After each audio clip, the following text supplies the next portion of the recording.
Hi guys! So ngayon is maglalaro tayo nitong escape running head. So bale, ano lang muna tayo, is stage 1.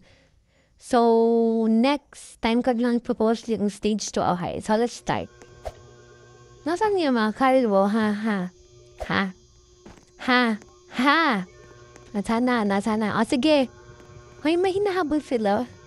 Siguro crush nila yun. Huwag niyo akong mapulin. Ay, crush ako nito mga guys. Crush nila ako, hinahabol nila ako. Pero hindi ko sila crush kasi nga ang papamig nila, kalbo pa. Diba guys?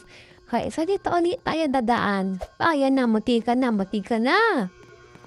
Ay, hinahabol na talaga ako guys. So, tingnan nyo. Wait lang. Ito yung hinahabol siguro kanina. Siguro nakagayon siya. Kaya siya nahabol.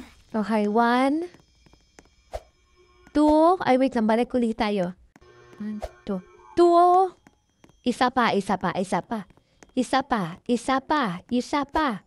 Na yung checkpoint at dito lang muna tayo para ano.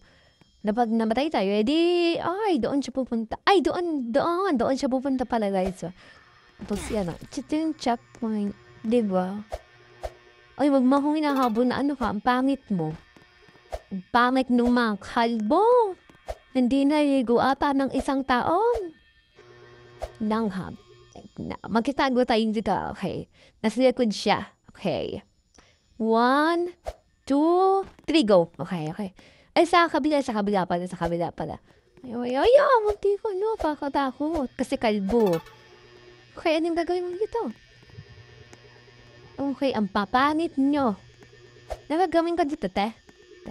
Siyempre, may hagdan ka. Pataas ka. Ano kala mo ha? Bulag ka, be? Wait. Malag tayo. Yes!